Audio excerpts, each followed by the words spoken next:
हाँ जी, तो कैसे हो आप लोग। मैं आपका नीलेश भी आप बहुत-बहुत स्वागत करता हूँ इस यूट्यूब चैनल पे। दोस्तों, इस वीडियो में हम लोग पढ़ेंगे क्लास 10th वालों के लिए हिंदी का, जो आप लोग का 22 फरवरी को एग्जाम होने वाला है, उसके लिए एक ये वायरल पेपर। जी हाँ मेरे दोस्त, आप लोग देख सकते हो आपका जो लेटेस्ट पैटर्न है उस पे आधारित यह पेपर है। बिल्कुल जो लेटेस्ट पैटर्न है आप लोग देख सकते हो, यहाँ पे जो एमसीक्यू में नया क्वेश्चन जुड़ा है, ये वाच्य परिवर्तन वाला, वाक्य का सब स्वरूप वाला, उससे भी यहाँ पे क्वेश्चन है इस पेपर में। तो चलो इस पे पूरे के पूरे पेपर को हम लोग सॉल्व करते हैं। बाकी कहूंगा, अगर चैनल को आप अभी तक सब्सक्राइब नहीं किए हो तो चैनल को सब्सक्राइब कर लेना और बेल आइकन को भी दबा लेना, जिससे मेरी सारी वीडियो की नोटिफिकेशन आपको मिलती रहे। और देखो इसका पूरा का पूरा मैंने देखो एकदम अच्छे से डिटेल में जो सब्जेक्टिव क्वेश्चन है यानी खंड ख के अंतर्गत, उनका देखो पूरा का पूरा आप लोग का ये मतलब सब्जेक्टिव क्वेश्चन का सॉल्यूशन भी लाया हूं। जैसे संदर्भ कैसे लिखा जाएगा, व्याख्या ये कैसे की जाएगी, सारा का सारा पहले से ही कर रखा है, जिससे आपका और मेरा भी टाइम वेस्ट ना हो। ठीक है, तो चलो इस पेपर को सॉल्व करना शुरू कर दे। और देखो काफी सारे लोग कमेंट बॉक्स में पूछेंगे कि भैया क्या ये वायरल पेपर 2024 वाला पेपर है क्या, हम लोग के एग्जाम में एकदम एक यही क्वेश्चन आएगा, यही क्वेश्चन पेपर आएगा।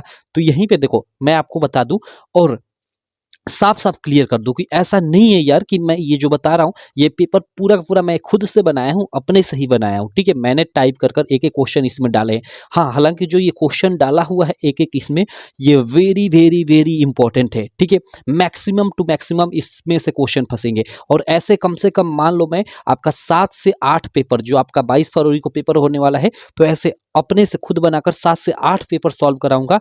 और उन्हीं में से और प्लस आपका जो प्रीवियस ईयर 7 सेट पेपर है वो भी कराऊंगा।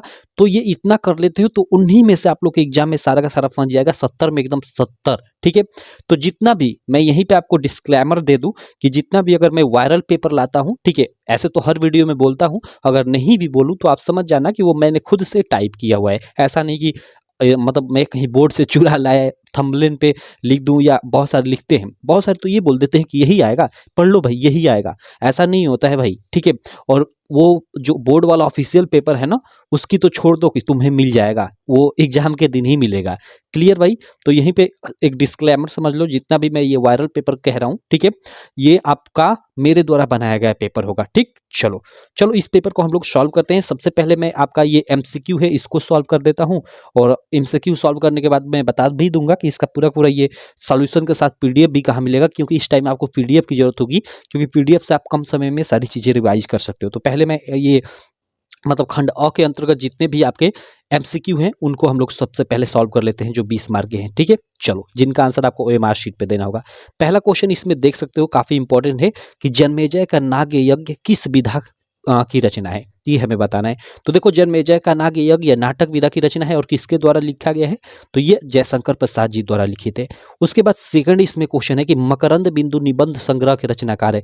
मकरंद बिंदु नामक निबंध संग्रह के जो रचनाकार है वो पद्मलाल पूनालाल बख्शी है। इसका भी ए वाला ऑप्शन सही हो जाएगा, बाकी ये बी सी और डी ये सब गलत हो जाएगा। ओएमआर शीट में इसका फर्स्ट आप रंगोगे। ठीक है, तीसरा क्वेश्चन है इसमें कि संस्कृति के 4 अध्याय के लेखक है। संस्कृति के 4 अध्याय के लेखक का नाम हमें बताना है। तो देखो संस्कृति के 4 अध्याय के लेखक कौन है, डॉक्टर हजारी प्रसाद द्विवेदी, महावीर प्रसाद द्विवेदी, रामधारी सिंह दिनकर, या फिर इनमें से कोई नहीं।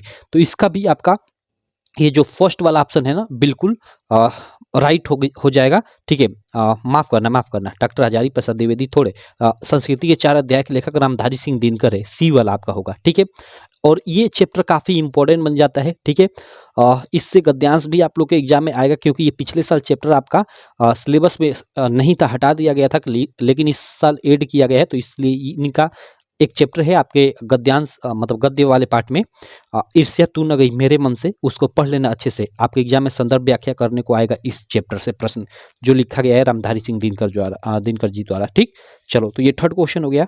इधर हम लोग 1 मिनट आ जाते हैं और फोर्थ क्वेश्चन पढ़ते हैं भाई, इसको 1 मिनट। चलो ये फोर्थ नंबर क्वेश्चन आप स्क्रीन पे देख सकते हो। यह क्या है कि शुक्ल युग की समय सीमा है। शुक्ल युग की हमें समय सीमा बतानी है, 1900 से 1918 ईस्वी तक, या 1900 से 1930 ईस्वी तक। देखो सीधे सीधे आप याद रखना है, निश्चित है ये क्वेश्चन आना ही आना है आपके एग्जाम में। ठीक है, शुक्ल युग, इसको आप प्रसाद युग के भी नाम से मतलब बोला जाता है, प्रसाद युग भी इसको कहा जाता है, इसको क्षयवादी युग भी कहा जाता है। ठीक है, तो ये और प्रेमचंद युग भी कहा जाता है, इन 4 नामों से जाना जाता है। शुक्ल युग, प्रसाद युग, प्रेमचंद युग और क्षयवादी युग, मतलब 4 नामों को आप याद रखना। इसकी हमें समय अवधि पूछा है, यानी समय सीमा पूछा है कि इसकी समय सीमा कब से कब तक है, ये हमें बताना है इस क्वेश्चन में, क्वेश्चन नंबर 4 में। तो देखो 1919 से 1938 तक इसकी समय सीमा मानी जाती है, तो आप लोग याद रखना। कहीं लिख दे कि प्रसाद युग की समय सीमा है, तो यही आंसर होगा। कहीं लिख दे कि क्षयवादी युग की समय सीमा होगी, तो यही आंसर होगा, क्योंकि वो सभी युग एक ही नाम से, मतलब एक ही है, अलग अलग नामों से जाना जाता है उनको। ठीक, चलो अगला क्वेश्चन है कि गोदान किस युग का उपन्यास है। गोदान हमें बताना है। भाई देखो, गोदान सबसे पहले तो किसके द्वारा लिखा गया है, कई पेपर सेटों में ये पूछा गया था 2023 में भी। ठीक, गोदान लिखा गया है मुंशी प्रेमचंद जी द्वारा। अब गोदान किस युग का उपन्यास है, हमें युग पूछा है क्वेश्चन नंबर 5 में। ठीक है, तो देखो मतलब जो प्रेमचंद जी थे ना, एक शुक्ल युगीन लेखक थे, तो शुक्ल युग के मतलब ये हो जाएगी रचना। ठीक, चलो पांचवें के बाद 6 नंबर प्रश्न है कि रीतिकाल को अन्य किस नाम से जाना जाता है। रीतिकाल को स्वर्णकाल, उद्भव काल, या फिर संक्रांति काल, या श्रृंगार काल। तो देखो जो रीतिकाल है उसको आपका श्रृंगार काल के नाम से भी जाना जाता है, तो ये आपका डी वाला बिल्कुल राइट ऑप्शन हो जाएगा। 6 के बाद 7 नंबर प्रश्न के अर्धनारीश्वर के रचयिता हैं। अर्धनारीश्वर के हमें रचयिता का नाम बताना है क्वेश्चन नंबर 7 में। तो अर्धनारीश्वर के लेखक या रचयिता आपके रामधारी सिंह दिनकर हो जाएंगे। उसके बाद 8वां प्रश्न है कि जयशंकर प्रसाद की रचना नहीं है। जयशंकर प्रसाद की रचना नहीं है। आंसू लहर झरना, देखो आंसू लहर झरना इनकी रचना है, बल्कि यामा इनकी रचना नहीं है, महादेवी वर्मा जी की रचना है। प्रश्न संख्या 9 है कि केशवदास की रचना है। केशवदास की रचना क्या है भाई? रामचंद्रिका, ललित ललाम, प्रेम वाटिका, या फिर गंगा लहरी। देखो केशवदास की हमें रचना का नाम बताना है। ठीक है, प्रश्नोत्तर संख्या 9 में। तो देखो इनकी काफी फेमस रचना है रामचंद्रिका, कई बार आप लोग के एग्जाम में ये पूछा जा चुका है। ठीक है, वेरी वेरी इंपॉर्टेंट है। रामचंद्रिका के लेखक केशवदास है। ठीक, चलो उसके बाद 10 नंबर प्रश्न है कि अष्टछाप के कवि नहीं है। ओके, अष्टछाप यानी जिसमें आपके 8 कवि थे, जिनमें प्रसिद्ध कवि उन अष्टछाप के सूरदास जी माने जाते हैं। ठीक है, तो जो कवि नहीं है हमें ये बताना है, 3 है एक नहीं है। ठीक है, तो हमें बताना है कि कौन इसमें से नहीं है। तो देखो नंददास भी है, चित स्वामी भी हैं, सूरदास भी हैं, बल्कि ये भिखारी दास नहीं है। ठीक है, तो जो नहीं है वो बताना था, तो ये ऑप्शन आपका बिल्कुल राइट हो जाएगा। प्रश्न संख्या 11 है कि हास्य रस का स्थायी भाव भाई हास होता है। ठीक, और एक कौन रस पूछता है, उसका आपका शोक होता है। चलो उसके बाद यहाँ पे है अगला प्रश्न कि सोठा के प्रथम चरण में कितनी मात्राएं होती है। ओके, सोठा के प्रथम चरण में कितनी मात्राएं होती है ये हमें बताना है। तो देखो सोठा के प्रथम और तृतीय चरण में 11 मात्राएं होती हैं, और द्वितीय और चतुर्थ चरण में 13 मात्राएं होती हैं। ठीक, और सोठा में कितने चरण होते हैं ये पूछा जाता है, तो 4 चरण होते हैं, ये आप लोग याद रखना। ठीक, यह एक सममात्रिक छंद होता है। उसके बाद इधर आ जाते हैं 12 के बाद 13 नंबर। कितनी बार इस क्वेश्चन को करा चुका हूँ कि पीपर पात सरिसमन डोला में अलंकार है। प्रीवियस ईयर पेपर 2023 में भी ये क्वेश्चन पूछा गया था। ठीक है, पीपर पात सरिसमन डोला में हमें अलंकार बताना है क्वेश्चन नंबर 13 में। ठीक, उपमा अलंकार हो जाएगा, सीधे सीधे आप लोग याद रखना। उसके बाद अगला क्वेश्चन है 14 नंबर की अनादि शब्द में प्रयुक्त उपसर्ग है अनादि, अन प्लस आदि। ठीक है, तो देखो इसका आपका ये नहीं होगा, अन ये वाला नहीं, ये वाला होगा। ठीक है, क्योंकि अन ये प्लस आदि मिलकर आपका क्या हो जाएगा, अनादि हो जाएगा, तो ये आपका सही होगा। ठीक, चलो अन ये वाला। ठीक, चलो उपसर्ग जो किसी शब्द के पहले लगकर उसका अर्थ परिवर्तित कर दे। 15 नंबर की नवरत्न में समास है। नवरत्न मीन्स 9 रत्नों का समूह। ठीक है, यानी संख्या बोधक, और संख्या बोधक जहां आ गया वहां पे आपका कौन सा समास हो जाता है, वहां पे आपका हो जाता है भैया, देखो वहां पे आपका द्विगु समास हो जाता है। और ये द्वंद्व समास से क्या होता है, जो इन्हीं दोनों से आपके एग्जाम में ज्यादातर क्वेश्चन पूछा जाता है। द्वंद्व समास जैसे आपका माता और पिता हो गया, इसका आप समास विग्रह करोगे तो बीच में और अथवा या आएगा, जैसे माता और पिता, या फिर इसको ये भी बोल सकते हो कि माता या पिता, बीच में और अथवा या आ रहा है ना, तो वह आपका द्वंद्व समास हो जाएगा। लेकिन 9 रत्न यानी 9 रत्नों का समूह, यहाँ पे संख्या बोधक है तो आपका द्विगु समास हो जाएगा। ठीक है, और माता पिता में आपका द्वंद्व समास। चलो प्रश्न संख्या 16 है कि अक्षी शब्द का तद्भव रूप है। ओके, हमें अक्षी शब्द का तद्भव रूप बताना है। अक्षी का सीधे सीधे आप लोग याद रखना आंख हो जाएगा, ये कान भव या दांत ये सब नहीं। ठीक, आंख होगा। उसके बाद 17 नंबर प्रश्न है कि तद और कोष्ट में लिखा है स्त्रीलिंग शब्द का सप्तमी विभक्ति बहुवचन रूप है। देखो यहाँ पे आपके एग्जाम में ना केवल सर्वनाम शब्द रूप पूछेगा। नॉर्मल जो शब्द रूप था जैसे लता का, मधु का, बालक का, ठीक है, ये या फिर नदी का, ये सब नहीं पूछेगा, केवल सर्वनाम में पूछेगा, और वो भी केवल तद का और युष्मद का, दो केवल। ठीक है, तद मीन्स वह होता है और युष्मद मीन्स तुम होता है, जानते हो। ठीक है, इन्हीं दो का आपके एग्जाम में पूछेगा। तो तद और इसमत का आप लोग याद रख लेना। तो तद का हमें, और इसमें स्त्रीलिंग का, तद मीन्स वह, तो स्त्रीलिंग भी होता है पुल्लिंग भी, तो तद स्त्रीलिंग शब्द का सप्तमी विभक्ति बहुवचन रूप हमें बताना है। तो वह क्या होगा इसमें, तो वो होगा आपका तासु। ये डी वाला आपका बिल्कुल राइट ऑप्शन हो जाएगा। ठीक है, चलो भाई, उसके बाद अगला प्रश्न देख लेते हैं। अगला प्रश्न है हम लोग का 17 के बाद हम लोग का 18 नंबर की वाक्यों का वर्गीकरण डॉट डॉट आधारों पर किया जाता है। ये नया जो आपका टॉपिक जुड़ा है वाक्य का स्वरूप, उससे प्रश्न है। तो वाक्यों का वर्गीकरण डॉट डॉट आधारों पर किया जाता है। कितने आधारों पे भाई, 3, 2, 8 या इनमें से कोई नहीं। तो देखो जो वाक्यों का वर्गीकरण है वो कितने आधारों पर किया जाता है, तो आपका 2 आधारों पर किया जाता है। प्रश्न संख्या 18 का आपका बी वाला ऑप्शन बिल्कुल राइट हो जाएगा। ठीक, अर्थ के आधार पे और रचना के आधार पे। बाकी इसका मैं अच्छे से डिटेल में इसको पढ़ा रखा है पहले से ही। 18 के बाद 19 नंबर प्रश्न है कि वाच्य का भेद नहीं है। हमें वाच्य का भेद नहीं है ये हमें बताना है। कर्तृवाच्य, कर्मवाच्य, भाववाच्य, भाई तीनों वाच्य के भेद हैं। ठीक है, तो इनमें से कोई नहीं ऑप्शन हम लोग का सही हो जाएगा, क्योंकि ये तीनों हमें नहीं है वो बताना था। तो भाई ये तो तीनों हैं वाच्य के भेद, तो इसका मतलब ये ऑप्शन में हमें दिया ही नहीं है, तो ये इनमें से कोई नहीं ऑप्शन सही हो जाएगा। चलो, प्रश्न संख्या 20 है कि विकारी पदों की संख्या है। ओके, यानी विकारी पद, यानी वही विकारी शब्द कह लो, विकारी पद कह लो, कि संख्या में बताना है कि उनकी संख्या कितनी है। 1 है, 2 है, 3 है या फिर 4 है। तो विकारी पदों की संख्या 4 है और अविकारी पदों की भी संख्या 4 है। ठीक, चलो, तो ये नया टॉपिक आपका जुड़ा 3, ये विकारी और अविकारी, ये वाच्य वाला, ये वाक्य का स्वरूप, ये 3 नए टॉपिक जुड़े हैं नया नया, तो उनसे यहाँ पे प्रश्न पूछा गया है। ठीक है भाई, तो ये हम लोग के 20 MCQ हो गए। अब देखो खंड अ के बाद यहाँ पे हम लोग अगले खंड ब पे आ जाते हैं। ठीक है, यहाँ माफ करना, मैंने यहाँ पे खंड ब में, यहाँ सॉल्यूशन में खंड ख लिख दिया है, ये खंड ब यहाँ पे लिखा जाएगा। ठीक है, क्योंकि खंड ख ही है। ठीक है, खंड ख ही है। चलो, तो खंड ख ही रहने देते हैं, क्या दिक्कत है यहाँ पे। चलो ठीक है, मतलब जो यहाँ पे खंड दिया हो यहाँ पे लिखा होता है। चलो, तो अब इसका सॉल्यूशन करते हैं। जो सब्जेक्टिव प्रश्न है इनका आप सॉल्यूशन करते हैं। अब देखो, इनके सॉल्यूशन करने से पहले मैं आपको बता दूं कि ये पूरा का पूरा, ये इसका सॉल्यूशन का अच्छे से, ये इनका भी सॉल्यूशन का अच्छे से आपको PDF कहाँ मिलेगा। जैसे मैंने ये सॉल्यूशन किया है, जैसे प्रश्नोत्तर संख्या फर्स्ट है, तो देखो इसका प्रश्नोत्तर संख्या फर्स्ट का यहाँ पे संदर्भ रेखांकन की व्याख्या, ये एक जो प्रश्न पूछा गया है उसका यहाँ पे मतलब अच्छे से ये डिटेल में सॉल्यूशन किया गया है। तो ये सॉल्यूशन कहाँ मिलेगा आपको, तो देखो हमारी एक ऐप है। ठीक है, यहाँ पे मैं आपको ऐप दिखा दूँ, 1 मिनट, देखो, सॉरी 1 मिनट, देखो ये हमारी एक ऐप है, देख सकते हो, ये UPMSP स्टडी। ठीक है, इसे आप गूगल प्ले स्टोर से डाउनलोड कर सकते हो। प्ले स्टोर से डाउनलोड करोगे, यार नेट क्यों काम नहीं कर रहा है। ठीक है, 1 मिनट।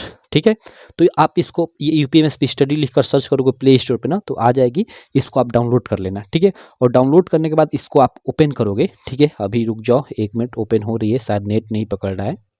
ओके यार, चलो देखो, ओके, देखो ये ऐप ओपन हो गई। आप डाउनलोड कर इसको ओपन करोगे तो इस प्रकार का इंटरफेस आपको यहाँ पे दिखेगा। ठीक है, तो यहाँ पे पूरा का पूरा देखो ये ऐसा इंटरफेस दिखेगा।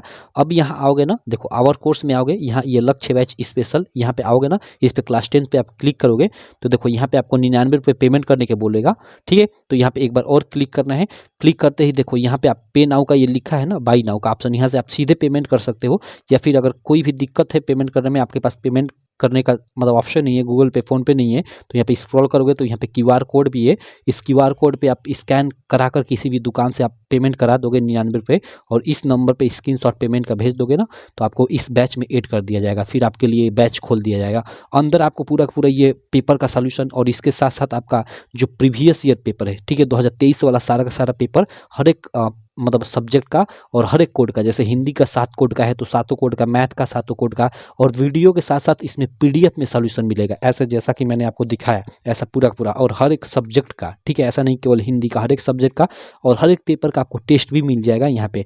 तो समझ सकते हो 99 रुपये में मात्र आपको कितनी चीज़ें मिल रही हैं। ठीक, तो आप ये बैच ले सकते हो। बाकी चलो मैं इसको साइड में रखता हूँ। अब हम लोग ये क्वेश्चन पढ़ते हैं, जो ये हम लोग का ये सब्जेक्टिव वाला है इनको। अब देखो यहाँ मतलब आपका सेकंड जो खंड है, ठीक है, खंड यहाँ पे आपका पहले के बाद ये दूसरा। ठीक है, इसमें आपको जो पहला प्रश्न रहेगा ना, ठीक है, इसमें देखो 2 आपके गद्यांश रहेंगे, ये एक गद्यांश है और नीचे आपका अथवा कर ये एक गद्यांश है, दोनों में से कोई एक करना होगा आपको। ठीक है, तो आप देख लो, मान लो आपको ये आसान लग रहा है तो ये कर लो, या आपको ये आसान लग रहा है तो ये कर लो। ठीक है, दोनों से रिलेटेड यहाँ पे 3 प्रश्न पूछा रहेगा, तीनों प्रश्नों का उत्तर देना होगा आपको, जिसमें से प्रत्येक प्रश्न का 2-2 मार्क, यानी तीनों प्रश्न का उत्तर देने का 6 मार्क आपको मिलेगा। तो आप इस गद्यांश को पढ़कर इन 3 प्रश्नों का उत्तर दो या इस गद्यांश को पढ़कर इन 3 प्रश्नों का उत्तर दो।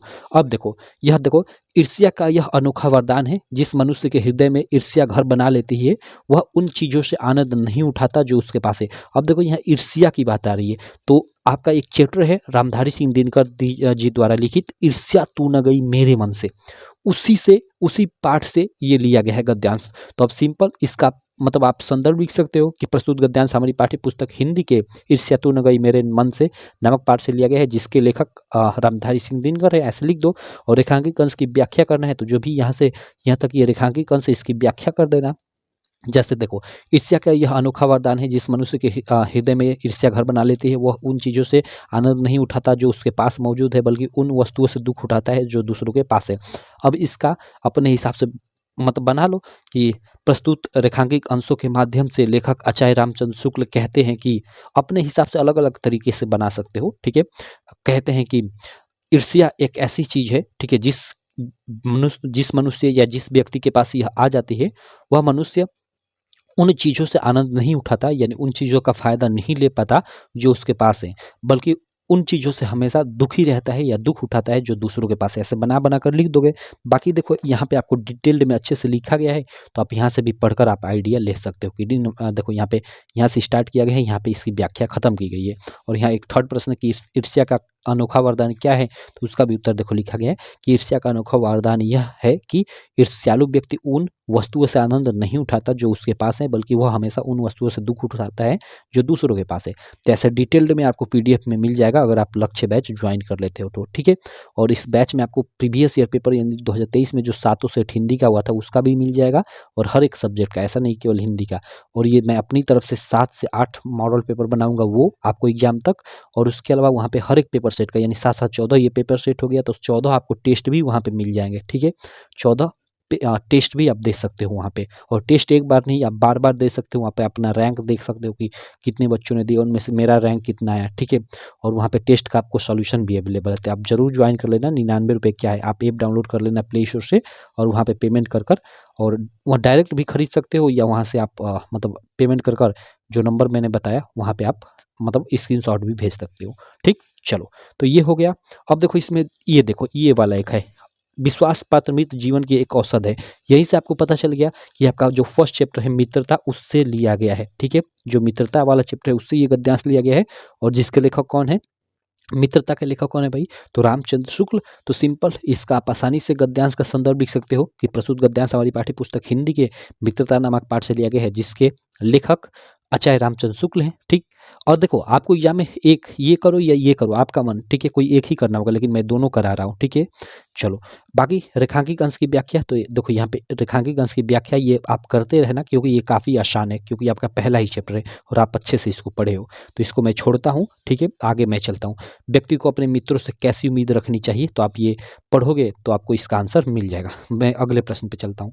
अब देखो जो सेकंड प्रश्न रहेगा ना, वो जैसे यहाँ पे 2 गद्यांश था, यहाँ पे 2 पद्यांश रहेंगे। जैसे देखो ये यहाँ पे एक पद्यांश दिया हुआ है और इससे रिलेटेड 3 थे प्रश्न, और यहाँ अथवा कर यहाँ पे देखो ये अथवा कर यहाँ पे एक पद्यांश दिया हुआ है और इससे रिलेटेड 3 थे प्रश्न। तो दोनों में से कोई एक करना होगा आपको, यहाँ पद्यांश भी, लेकिन चलो मैं दोनों आपको करा देता हूँ, ठीक है। और दोनों देखो ये वेरी वेरी इंपॉर्टेंट है। देखो, मानुष हो तो वही रसकानी बसो ब्रज गोकुल गाँव के ग्वारन, जो पशु हो तो कहाँ बस मेरो, चरु नीत नंदेरु मझारन। यानी वही यहाँ पे जो देखो ये जो पंक्तियाँ है ना, ये आपका जो चैप्टर है मतलब आपके हिंदी में, ठीक, वो कौन सा है, सवय है, ठीक है। सूरदास जी द्वारा ये लिखित चैप्टर है आपका, ठीक है। तो उससे लिया गया है। इसमें सूरदास जी कहते क्या है कि मानुष हो तो वही रस खानी, यानी अगर मतलब हे भगवान मैं अगले जन्म में मनुष्य बनूं तो बसो ब्रज गोकुल गांव के द्वारा, तो उसी गांव में निवास करूं, ठीक है, जहां मतलब ब्रज, जहाँ गोकुल मतलब जो मतलब बच्चे रहा करते थे वहीं पे निवास करूं, ठीक है। गोकुल गांव के जो ग्वाले बच्चे थे उन्हीं के मतलब यहाँ मैं निवास करूं। जो पशु हो तो कहाँ बस मेरा, और जब जब पशु हो जाऊं तो उसमें कहाँ मेरा बस है, चरु नीत नंद की धेनु मजर। और फिर भी मैं मतलब जो नंद जी की गाय हैं उनके बीच में विचरण करूं। तो ये सब सूरदास जी मतलब पंक्तियों के माध्यम से एक तरह से कह सकते हैं कि श्री कृष्ण जी की महिमा मंडल करते हैं। तो ये 4 पंक्तियां हैं, ठीक है। अब इसका हमें संदर्भ पूछा है, तो संदर्भ प्रस्तुत पद्यांश का संदर्भ लिखिए। तो भाई ये आपका सवय, चैप्टर का नाम क्या है, सवय, और किसके द्वारा लिखित है, रसखान जी द्वारा। तो सिंपल आप आसानी से लिख सकते हो कि प्रस्तुत पद्यांश हमारी पाठ्य पुस्तक हिंदी के सवय नामक पाठ से लिया गया है, जिसके रचयिता, अब इसमें रचयिता शब्द यूज करोगे, ठीक है। और प्रस्तुत पद्यांश शुरू में बोलोगे कि प्रस्तुत पद्यांश या निम्न पद्यांश, उसमें गद्यांश बोल रहे थे कि इसमें पद्यांश, ठीक। तो प्रस्तुत पद्यांश हमारी पाठ्य पुस्तक हिंदी के सवय नामक पाठ से लिया गया है, जिसका रचयिता सूरदास जी हैं, ठीक। अब निम्न पद्यांश की व्याख्या कीजिए। तो अब इसकी व्याख्या करना है, तो वही मानुसो तो ही रसखानी बसो ब्रज गोकुल गाँव के ग्वारन, यानी वही कि मैं अगर मनुष्य बन जाऊँ तो ब्रज भूमि में उन्हीं मतलब गोकुल के मतलब ग्वालों के मध्य निवास करूं, जहाँ मतलब श्री कृष्ण रहा करते थे। जो पशु हो तो कहाँ बस में रहो, यदि पशु हो जाऊं तो उसमें बस कहाँ में रहो। चरु नीत नंद की धेनु आधार, मतलब मैं नंद जी की गायों के बीच विचरण करूं। पाहन हो तो वही गिरी को जो धरियो छत्र पुंजा धारण, और मतलब अगर पहाड़ यानी एक तरह से पत्थर हो जाऊं तो मतलब उसी गिर का, उसी पहाड़ का पत्थर बनूं, जिसको मतलब श्री कृष्ण ने अपने उंगली पे उठाया था, ठीक। जो खग हो तो बसेरो करो मिली कालिंदी कुल कदम की डाल, मतलब अगर मैं खग यानी पक्षी हो जाऊं तो यमुना नदी के किनारे स्थित उसी कदम के वृक्ष की डाली पे निवास करूं, जहाँ पे श्री कृष्ण मतलब बैठकर बांसुरी बजाया करते थे। तो ये इसका अर्थ है। तो आप सिंपल अब बनाकर लिख दो। अब देखो यहाँ पे डिटेल में इसका यहाँ पे मैंने लिखा है, 1 मिनट मैं यहाँ पे निकाल लेता हूँ। देखो प्रश्नोत्तर संख्या 2 था ना, तो देखो इसका संदर्भ लिखा गया है और व्याख्या देखो यहाँ पे निम्न पंक्तियों के माध्यम से श्री कृष्ण की महिमा मंडल करते हुए कहते हैं कि सूरदास जी कहते हैं कि ऐसे लिख दो, भगवान, हे भगवान, यदि मैं मृत्यु के बाद अगले जन्म में यदि मनुष्य के रूप में जन्म प्राप्त करूं तो मेरी इच्छा है कि मैं ब्रजभूमि में गोकुल के ग्वालों के मध्य निवास करूं। यदि मैं पशु योनि में जन्म ग्रहण करूं या जन्म लूं तो जिसमें तो उसमें मेरा कोई वश नहीं है भाई, फिर भी मेरी इच्छा है कि मैं नंद जी की गायों के बीच विचरण करता रहूं। तो देखो ये पूरा डिटेल में ये व्याख्या की गई है। मैं आप चूंकि वही अर्थ बता दिया, शुरू में थोड़ा ये ऐड कर दोगे और ऐसे लिख दोगे इसका, तो आपको इसका 2 मार्क मिल जाएगा, ठीक। उसके बाद है कि कालिंदी कुल कदम की डारण में कौन सा अलंकार है। तो कालिंदी कुल देखो यहाँ क बार बार आ रहा है, यानी एक ही शब्द की वर्ण की बार बार आवृत्ति हो रही है, तो यहाँ पे अनुप्रास आपका अलंकार हो जाएगा, ठीक। चलो तो ये आपका ये रहा। अब देखो इसमें सेकेंड यहाँ पे क्या पूछा है, देखो यहीं कहीं पर बिखर गई वह भग्न विजय माला सी, उसके फूल यहाँ संचित है, यह स्मृतिशाला सी, सहे वार पर वार अंत तक लड़ी वीर बाला सी, आहुति सी गिर चढ़ी चित पर चमक उठी ज्वाला सी। अब देखो ये जो आपका पद्यांश ये लिया गया है ना, ये आपका झांसी की रानी, जो आपका सुभद्रा कुमारी चौहान जी द्वारा लिखित चैप्टर है झांसी की रानी, उससे लिया गया है, ठीक है। तो अब इसका संदर्भ लिखना है, तो संदर्भ कैसे लिखोगे भाई कि प्रस्तुत पद्यांश हमारी पाठ्य पुस्तक हिंदी के झांसी की रानी की समाधि पर नामक पाठ से लिया गया है, जिसका रचयिता सुभद्रा कुमारी चौहान है, ठीक है। अब देखो या हाँ रचयिता ही लिखो, ठीक। अब देखो यहाँ पे पद्यांश की हमें व्याख्या करना है, इसकी व्याख्या करना है। तो भाई इसका जो भी अर्थ है, यहीं कहीं पर बिखर गई वह भग्न विजय माला सी, यानी कहने का क्या मतलब है कि यहाँ पे मतलब जब उनकी मृत्यु होती है तो यहाँ पे कहने का मतलब ये है कि मतलब एक भग्न विजय माला सी वो मतलब वहाँ पे मतलब भूमि पे वो बिखर गई, ठीक। तो ये यहाँ पे वही कहने का मतलब है। तो इस तरह से जो भी इसका अर्थ हो आप अपने हिसाब से बना कर लिख दो। देखो यहाँ पे लिखा गया है, ठीक है। यहाँ पे देखो 1 मिनट, देखो कैसे लिखा गया है कि कवित्री कहती हैं कि, या ऐसे भी लिख सकते हो कि कवित्री सुभद्रा कुमार चौहान कहती हैं कि अपनी समाधि के आसपास ही रानी लक्ष्मीबाई टूटी हुई विजय माला के समान बिखर गई थी। युद्ध भूमि में अंग्रेजी सेना के साथ बहादुरी से लड़ते हुए रानी के शरीर के अंग यहीं कहीं बिखर गए थे, है ना, कि यहीं कहीं पर बिखर गए। तो उसी को यहाँ पे देखो बना कर लिखा गया है, ठीक। इस समाधि में वीरांगना लक्ष्मीबाई की अस्थियां एकत्र कर ली गई हैं, जिससे कि देश की भावी पीढ़ी उनके गौरवपूर्ण त्याग बलिदान से प्रेरणा ले सके। कवित्री कहती हैं कि वीरांगना लक्ष्मीबाई अंतिम सांस तक शत्रु की तलवारों के प्रहार सहती रही। जिस प्रकार यज्ञ कुंड में आहुति पड़ने से अग्नि प्रज्वलित होती है, उसी प्रकार रानी के आत्म बलिदान से आजादी की आग चारों ओर फैल गई। रानी के इस महान त्याग ने अग्नि में आहुति का काम किया, जिससे लोग अत्यधिक या अधिक उत्साह से स्वतंत्रता संग्राम में भाग लेने लगे और रानी की कीर्ति चारों ओर फैल गई। तो ऐसे अपने हिसाब से, मैं नहीं कर रहा हूँ कि ऐसे लिखा गया, आप इसी तरह लिखो, अपने हिसाब से बना बनाकर, ठीक है, लिख सकते हो। क्लियर है? चलो भाई, तो ये हो गया। अब देखो उसके बाद ये है तीसरा प्रश्न। तीसरा प्रश्न ये आपका रहेगा संस्कृत, आपका गद्यांश का संस्कृत अनुवाद, हिंदी अनुवाद, ठीक है। ये भी 5 मार्क का रहेगा और इसमें देखो 2 रहेगा, एक ये रहेगा, एक नीचे अथवा कर, और यहाँ पे एक चौथा रहेगा जो पद्यांश वाला रहेगा, जैसे एक ये है और एक ये है, बीच में अथवा है, लेकिन इनमें से आपको एक एक ही करना होगा। चलो मैं दोनों आपको कराता हूँ। देखो जैसे ये क्या है कि ऐसा नगरे भारतीय संस्कृति संस्कृत भाषा या केंद्रस्थलम अस्ति। अब देखो ये वाराणसी वाला जो आपका पीछे हिंदी में संस्कृत वाला पार्ट है, उसमें वाराणसी वाला जो चैप्टर है उससे ये लिया गया है, ठीक है। इसका अर्थ भी काफ़ी आसान है, तो आप इसका हिंदी मतलब संदर्भ लिख दो पहले, उसके बाद हिंदी अर्थ यानी वही हिंदी अनुवाद इसका कर दो, तो संदर्भ का 2 मार्क और हिंदी अनुवाद का 3 मार्क, यानी 5 मार्क मिल जाएगा। अब इसमें संदर्भ में लेखक कवि का नाम नहीं लिखना होता है, काफ़ी आसान होता है, ठीक है। देखो देखो यहाँ पे इसका लिखा गया है, 1 मिनट मैं आपको दिखा देता हूँ, निकल जा भाई। देखो 1 मिनट भाई, सॉरी, ये देखो प्रश्नोत्तर संख्या 3 और 4 है भाई, प्रश्नोत्तर संख्या 4 है, 3 नहीं कौन था भाई, प्रश्नोत्तर संख्या 4 नहीं 3 है, 3 का अथवा और 3। देखो यहाँ पे संदर्भ, प्रस्तुत संस्कृत पद्यांश हमारी पाठ्यपुस्तक हिंदी के संस्कृत खंड के वाराणसी नामक पाठ से उद्धृत है। यहाँ पे उद्धृत की जगह पे आप लिया गया है, ये भी लिख सकते हो, लिया गया है। क्लियर है भाई? और ये आपका कितने मार्क देगा? 2 मार्क। और यहाँ पे हिंदी अनुवाद, यहाँ पे इसका स्क्रीनशॉट लेना चाहते हो तो ले लो, बाकी आप जानते ही हो स्क्रीनशॉट क्या लेना है, इसका काफ़ी आसान है, तो आप कर देना हिंदी अनुवाद, इसका आपको 3 मार्क यानी 5 मार्क मिल जाएगा।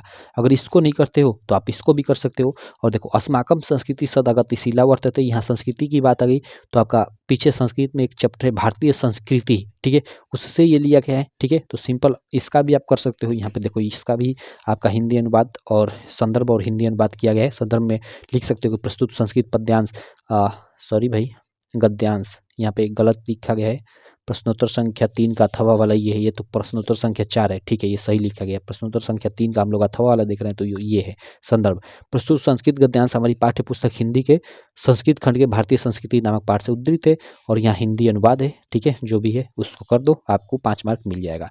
उसके बाद देखो यहाँ पे अगला प्रश्नोत्तर संख्या जो 4 है, यहाँ पे 2 आपका पद्यांश दिया रहेगा, यानी ये श्लोक दिए रहेंगे, ठीक है। जो चैप्टर है आपके जैसे वाराणसी वाला है या भारतीय संस्कृति प्रबुद्ध ग्रामीण, बीच बीच में पंक्तियाँ हैं छोटी छोटी, ठीक है, तो उन्हीं सबसे यहाँ पे आपका श्लोक पूछ देगा। तो जैसे यहाँ पे देखो एक ये 4 पंक्ति का है और यहाँ पे ये 2 पंक्ति का है, और ये आसान है, मर्डम मंगलम यत्र विभूषणम कौपिन यत्र कौशेम सा काशी केन्मेति, आपका वाराणसी वाले चैप्टर से। तो सिंपल इसका ही आप आसानी से संदर्भ और हिंदी अनुवाद कर दो। ये थोड़ा मान लो भारी है, ठीक है, किंचित एक पदम धर्म्य, किंचित एक पदम यशः, किंचित एक पदम स्वरिम, किंचित एक पदम सुखम, दाक्ष्यम एक पदम धर्म, दान में एक पदम यश, सत्यम एक पदम शौर्य, शीलम एक पदम सुखम। ओके, तो अब देखो इसका अर्थ क्या है, यक्ष और युधिष्ठिर के बीच बात होती है, ठीक है, तो उसका यहाँ पे वर्णन किया गया है, ठीक है। और ये आपका किस चैप्टर से? तो जीवन सूत्राणी आपका चैप्टर है उससे है। तो इसका लिख दो कि प्रस्तुत संस्कृत, अब यहाँ पे पद्यांश लिखो, पद्यांश हमारी पाठ्य पुस्तक हिंदी के संस्कृत खंड के जीवन सूत्राणी नामक पाठ से उद्धृत है। और हिंदी में बात कर दोगे कि एकमात्र धर्म क्या है, एकमात्र यश क्या है, एकमात्र स्वर्ग दिलाने वाला क्या है, एकमात्र सुख क्या है, ठीक है। तो यहाँ पे दक्षता, यानी युधिष्ठिर जवाब देते हैं, ठीक है, युधिष्ठिर क्या जवाब देते हैं कि दाक्षम एक पदम धर्म, यानी जो दक्षता है एकमात्र धर्म है, दान एकमात्र यश है, यहाँ पे है ना कि दानम एक पदम यश, यानी वही दान एकमात्र यश है, सत्य एक मार्ग स्वर्ग दिलाने वाला है, ठीक है, यानी सत्यम एक पदम स्वर्ग, यानी सत्य एकमात्र स्वर्ग दिलाने वाला है। और अंत में लिख दो कि सदाचार एकमात्र सुख है, जो इस लाइन का अर्थ है, ठीक। तो ऐसे लिख दो इसका हिंदी अनुवाद, आपका इसका 3 मार्क मिल जाएगा और 2 मार्क संदर्भ का 5 मार्क मिल जाएगा, सिंपल है। या फिर इसका भी कर सकते हो, ठीक है, प्रश्नोत्तर संख्या 4th वाला, ठीक है, सॉरी 4th का अथवा वाला, तो इसका भी देखो यहाँ पे किया गया है, ये वाराणसी वाले से है और यहाँ पे हिंदी अनुवाद इसका किया गया है, तो आप देख लेना आपको कौन सा करना है। अब प्रश्नोत्तर संख्या 5 पे आ जाते हैं। प्रश्नोत्तर संख्या 5 आपका खंडकाव्य से संबंधित होगा, खंडकाव्य हर जिले का अलग अलग होगा, तो देख लेना आप किस जिले से हो, उस जिले का खंडकाव्य इसमें से खोज कर लिख लेना, पूरा हर एक जिले का खंडकाव्य यहाँ पे दिया रहेगा, ठीक है। आप किस जिले से हो उस जिले का, मान लो आपके जिले में ज्योति जवाहर आता है तो ज्योति जवाहर में यहाँ 2 पूछा है प्रश्न, तो किसी एक का, पहले का उत्तर दो या दूसरे का, आपका मन। ठीक, चलो तो इसको छोड़ता हूँ, आप पढ़ लेना। ठीक, अगला हम लोग देखते हैं। अगला भाई प्रश्नोत्तर संख्या 6 के क और ख। क में आपका 3 लेखकों का मतलब नाम दिया रहेगा, किसी एक लेखक का आपका जीवन परिचय और उसकी एक प्रमुख रचना का नाम लिखना होगा। तो चाहे रामचंद्र शुक्ल का, मैं बार बार बोलता हूँ, एक जयशंकर प्रसाद का और एक रामधारी सिंह दिनकर का, इन 3 लोगों का याद कर लेना। गद्य वाले पार्ट में आपके एग्जाम में 100% फंस जाएगा, आप याद भी कर लिए होंगे। और लिखने का पैटर्न क्या है, लिखने का तरीका क्या है, तो मैं आपको बता चुका हूँ कि जैसे आपको ये एक मतलब ऐसे संक्षिप्त परिचय ऐसे बॉक्स टाइप का बनाना पड़ेगा, जिनमें आपको सबसे पहले उनका जन्म, उसके बाद जन्म स्थान, माता का नाम, पिता का नाम और अंत में मृत्यु आपको संक्षिप्त में लिख देना होगा। और उसके बाद जो भी याद किए हो ऐसे लिखना पड़ेगा। और अंत में लिखने के बाद आपको एक लाइन छोड़कर लिख दो कि इनकी जो भी एक रचना है रचना लिख दो, और इनकी एक प्रमुख रचना है ऐसे लिख दो। जैसे चिंतामणि आचार्य रामचंद्र शुक्ल की एक प्रमुख रचना है ऐसे लिख दो, या विचार विधि रामचंद्र शुक्ल की एक प्रमुख रचना है। तो इसका आपको कितना मिलेगा, 2 मार्क, नहीं हाँ 2 मार्क इसका मिलेगा, और इसका आपको पूरे का लिखने का 3 मार्क, ये वाला और ये वाला। ठीक है, 3 मार्क मिलेगा। अगर ये संक्षिप्त परिचय नहीं लिखते हो तो 1 मार्क आपका कट जाएगा। ठीक, तो इस प्रकार 5 मार्क आपको दिया जाएगा। तो ऐसे आप लिख लेना। ठीक, चलो तो आपको ऐसे ही आपको मतलब किसी कवि का क्या करना है कि जीवन परिचय लिखना है। जैसे ये पैटर्न पूरा मतलब पैटर्न यही रहेगा, कवि का भी यहाँ पे संक्षिप्त परिचय आपको बनाना पड़ेगा। क्लियर। और कवियों में मैं आपको बार बार बोलता हूँ, ठीक है, प्रश्नोत्तर संख्या 6 का क हो गया, और ख में यहाँ पे 3 आपका ऑप्शन रहेगा, इसमें से किसी एक कवि का आपको जीवन परिचय लिखना होगा। तो तुलसीदास, महादेवी वर्मा और एक आप सूरदास। ठीक है, और इन तीनों का कम से कम ये आप याद कर लेना, तुलसीदास, महादेवी वर्मा, सूरदास, और किसी एक और का याद कर लेना। आप देख लेना 4 का इसमें कम से कम याद कर लेना, आपके एग्जाम में फंस जाएगा, और ये भी आपको 5 मार्क देकर जाएगा। ठीक, चलो 7वां प्रश्न आपका अपनी पाठ्य पुस्तक से कंठस्थ किया हुआ एक कोई श्लोक रहेगा। श्लोक तो भाई आपको कई सारे याद होगा। ठीक है, तो आप देख लेना, याद कर लेना। ठीक है, और लिख देना यहाँ पे 3-4 श्लोक आप याद कर लेना, क्योंकि यहाँ पे जो फंसाता नहीं, यहाँ पे एक ये देखो, यहाँ पे जो श्लोक आया था इनको आपको नहीं लिखना होता, इनको छोड़कर यहाँ पे कोई अलग सा श्लोक लिखना होता है। इसीलिए कई ठे याद कर लेना कि उधर मान लो फंस जाता है तो यहाँ पे कोई आपके पास दूसरा बच्चा हुआ रहे तो उसको आप लिख लो। क्लियर मेरे भाई। चलो उसके बाद 7वें बाद 8वां प्रश्न रहेगा आपका। देखो यहाँ पे क्या कि वाराणसी नगरी कुत्र, ओके, मतलब ये संस्कृत प्रश्नों का उत्तर रहेगा। ठीक, तो चलो इन संस्कृत प्रश्नों का हम लोग उत्तर देखते हैं भाई। वाराणसी नगरी कुत्र स्थित, हमें ये बताना है कि वाराणसी नगर कहाँ पे स्थित है भाई। तो वाराणसी नगर कुत्र स्थिता अस्ति। ओके, तो भाई कहाँ पे स्थित है, तो गंगा या कूले स्थिता, किसके कुल पे स्थित है वाराणसी नगरी कुत्र स्थिता अस्ति। तो आप लिख दो कि वाराणसी नगरी गंगा या तटे स्थिता। ठीक है, ग्रामीणस्य प्रहेलिकाया किम उत्तरम आसित। ओके, मतलब जो ग्रामीण था उसकी पहली का उत्तर क्या था, तो ग्रामीणान पहलिकाम उत्तरम पत्रम इति आसित। ठीक है, या इति अस्ति। ठीक, उसके बाद कारागारम एवं मम गृहम इति कह अवदत्। तो भाई ये किसने कहा था, तो ये चंद्रशेखर ने कहा था, कारागारम एवं मम गृहम इति। अब कह के जगह पे लिख लो चंद्रशेखर अवदत्। ठीक, विद्या केन वर्धते, विद्या ज्ञानेन वर्धते, या सॉरी विद्या केन वर्धते, तो विद्या अभ्यासेन वर्धते, अभ्यास से बढ़ती है। ठीक है, तो ये आपका देखो, इनमें से किसी 2 का ही उत्तर लिखना होगा। 4 प्रश्न होगा लेकिन नहीं 2 का ही उत्तर लिखना होगा। ठीक है, और 2 मार्क आपको मिलेगा यहाँ पे। ठीक है भाई, चलो प्रश्नोत्तर संख्या 9 आपका निबंध से संबंधित रहेगा। इन दिए गए टॉपिक में से किसी एक टॉपिक पे आपको निबंध लिखना होगा। और निबंध कैसे लिखना होगा, देखो यहाँ पे 1 मिनट मैं आपको दिखा देता हूँ। देखो निबंध में आपको देखो ऐसे आपको रूपरेखा तैयार करनी पड़ेगी। जो भी टॉपिक दिया है उसकी रूपरेखा, सबसे पहले प्रस्तावना, अंत में आपका उपसंहार। ठीक है, ये 6 नंबर है। और देखो सबसे पहले जैसे हम आतंकवाद कारण एवं निवारण पे इसमें लिख रहे हैं, आतंकवाद कारण एवं निवारण पे, तो देखो इसमें हमने टॉपिक बनाया है प्रस्तावना, उसके बाद आतंकवाद क्या है, भारत में आतंकवाद, आतंकवाद का कारण, आतंकवाद का निवारण, और उसके बाद अंत में उपसंहार। ऐसे टॉपिक बनाना पड़ेगा और हर एक टॉपिक पे अब आपको लिखना पड़ेगा। जैसे प्रस्तावना में कुछ लिख दो, उसके बाद आतंकवाद क्या है जो सेकेंड टॉपिक था यहाँ पे उसको लिखो, और उसमें कुछ चीज़ें लिख दो। जो थर्ड टॉपिक आपने बनाया था कि भारत में आतंकवाद, उसको लिखो, उसमें ये कुछ चीज़ें आप अपने हिसाब से लिख दो। ठीक है, तो ये देखो पूरा पूरा आपको PDF में ये लिखा हुआ मिल जाएगा। आप एक बार PDF से पढ़ लेना, एग्जाम में आए तो इसमें आप अपने हिसाब से लिखते रहना, क्योंकि ये तो याद करोगे भाई, कभी याद होगा नहीं, तो इसलिए आप अपने हिसाब से ये बना बना कर लिखने की प्रैक्टिस पहले घर पर ही कर लेना। आप एग्जाम में लिख लोगे आएगा आपके, तो मैं इसकी गारंटी दे सकता हूँ। ठीक है, चलो उसके बाद प्रश्नोत्तर संख्या 9 के बाद प्रश्नोत्तर संख्या 10 होगी आप लोग का नए पैटर्न के अनुसार। ये जुड़ा हुआ टॉपिक क्या, आपका पत्र लेखन भाई, पत्र लेखन। क्लियर है। यहाँ पे 2 प्रश्न पत्र लेखन रहेगा, एक यहाँ पे देखो पत्र लेखन है और यहाँ पे एक है, तो दोनों में से किसी एक पे आपको लिखना रहेगा। 2 रहेगा लेकिन एक लिखना होगा, किसी आप ऊपर वाले लिखो या नीचे वाले टॉपिक पे लिखो, ठीक। तो पत्र लेखन इस PDF में मैं ऐड कर रखा हूँ, यहाँ पे देख सकते हो। यहाँ पे देखो, जैसे ये पहला वाला जो टॉपिक है, ठीक है, ये अपने पिता की जी, अब आपके पिताजी फैक्ट्री में दुर्घटनाग्रस्त हो गए हैं, आप भी 15 दिन अस्पताल में रुककर उनकी देखभाल करते रहे। इस अवधि में विद्यालय न जाने के कारण आपका नाम काट दिया गया। दोबारा प्रवेश पाने के लिए विद्यालय के प्रधानाध्यापक को या प्रधानाचार्य को पत्र लिखिए। तो कैसे लिखना है, देखो यहाँ पे देखो पूरा पूरा ये मतलब लिखा गया है कि सेवा में प्रधानाचार्य जी, अब यहाँ पे स्कूल का नाम लिख दो, अमर शहीद भगत सिंह इंटर कॉलेज मेरठ उत्तर प्रदेश, जो भी आप एग्जाम्पल के तौर पे कोई भी एक स्कूल का नाम लिख दो। उसके बाद विषय लिख दो कि 10वीं में पुनः प्रवेश के संबंध में, ठीक है, क्योंकि उसका नाम काट दिया गया है, कई दिन विद्यालय नहीं गया था, तो 10वीं में पुनः प्रवेश के संबंध में ऐसे विषय बना लो। उसके बाद लिख दो महोदया, ठीक है, या महोदय। आप क्या लिखोगे कि विनम्र प्रार्थना है। अब अपने हिसाब से ही है, ऐसा नहीं कि मैं ये जैसे लिखा हूँ ऐसे भी लिख सकते हो, बाकी आप अपने हिसाब से बनाकर लिखोगे तो वो ज़्यादा ही बेटर रहेगा, ठीक है। विनम्र प्रार्थना है कि मैं इस विद्यालय की 10वीं कक्षा का छात्र हूँ। मेरे पिताजी साहिबाबाद की एक फैक्ट्री में मशीन ऑपरेटर है। साहिबाबाद लिख दो, लखनऊ लिख दो, दिल्ली लिख दो, अपने हिसाब से बनाकर, ठीक है, ऑपरेटर है। दुर्भाग्य से एक दिन काम करते हुए उनके साथ दुर्घटना घटित हुई, जिससे उनके पैर और हाथ में गंभीर चोटें आई। उन्हें दिल्ली स्थित ये एक अस्पताल है, अस्पताल भेज दिया गया। यह आगे देखो, यह सूचना मिलते ही मैं अस्पताल चला गया। वहां मुझे उनकी देखभाल के लिए रुकना पड़ गया, जिससे जल्दबाजी में न तो मैं विद्यालय को सूचित कर सका और न विद्यालय आ सका। इससे कक्षाध्यापिका ने मेरा नाम काट दिया है।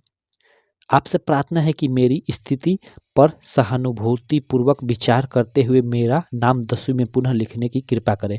मैं भविष्य में ऐसा होने पर विद्यालय को अवश्य सूचित कर दूंगा। और नीचे लिख दो सधन्यवाद आपका आज्ञाकारी शिष्य, और यहाँ पे नाम नहीं लिखा जाता एग्जाम में, तो XYZ लिख दो और जिस तारीख को लिख रहे हो आपका, यहाँ पे एग्जाम्पल के तौर पे मैं 22 फरवरी 2024 लिख दिया है, क्योंकि 22 फरवरी को आपका पेपर है, मतलब वही जिस दिन लिख रहे हो ये पत्र, उस दिन आप यहाँ पे उस दिन का यहाँ पे डेट डाल दो, बस आपका काम हो गया। यहाँ पे दिनांक भी लिख सकते हो कि दिनांक, ठीक है, और ऐसे लिख दो 22 फरवरी 2024, ऐसे लिख दोगे तो इसका आपको 4 मार्क मिल जाएगा।